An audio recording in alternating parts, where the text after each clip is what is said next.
For many white people, the mere title of this book will cause resistance, because I am breaking a cardinal rule of individualism. I am generalizing. I am proceeding as if I could know anything about someone just because the person is white.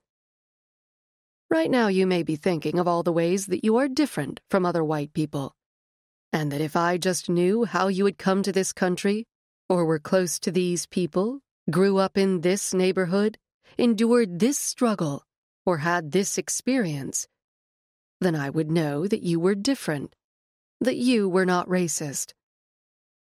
I've witnessed this common reflex countless times in my work. For example, I recently gave a talk to a group of about 200 employees. There were no more than 5 people of color in their organization, and of these 5, only 2 were African American. Over and over, I emphasized the importance of white people having racial humility and of not exempting ourselves from the unavoidable dynamics of racism. As soon as I was done speaking, a line of white people formed, ostensibly to ask me questions, but more typically, to reiterate the same opinions on race they held when they had entered the room. The first in line was a white man who explained that he was Italian American, and that Italians were once considered black and discriminated against. So didn't I think that white people experience racism too? That he could be in that overwhelmingly white room of coworkers and exempt himself from an examination of his whiteness because Italians were once discriminated against is an all-too-common example of individualism. A more fruitful form of engagement, because it expands rather than protects his current worldview, would have been to consider how Italian Americans were able to become white, and how that assimilation has shaped his experiences in the present as a white man. His claims did not illustrate that he was different from other white people when it comes to race. I can predict that many readers will make similar claims of exception, precisely because we are products of our culture, not separate from it. As a sociologist, I am quite comfortable generalizing. Social life is patterned and predictable in measurable ways.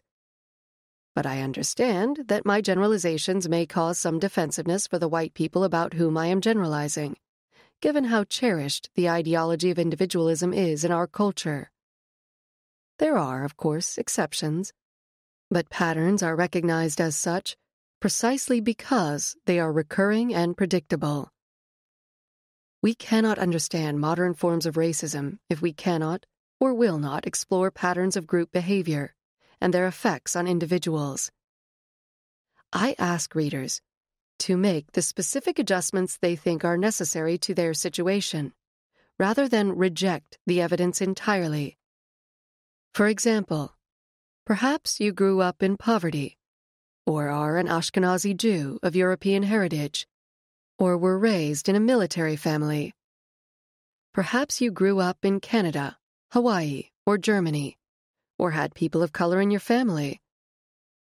None of these situations exempts you from the forces of racism, because no aspect of society is outside of these forces.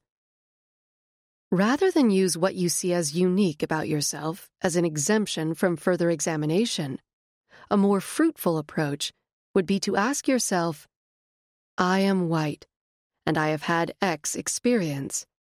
How did X shape me as a result of also being white? Setting aside your sense of uniqueness is a critical skill that will allow you to see the big picture of the society in which we live. Individualism will not. For now, try to let go of your individual narrative and grapple with the collective messages we all receive as members of a larger shared culture. Work to see how these messages have shaped your life, rather than use some aspect of your story to excuse yourself from their impact.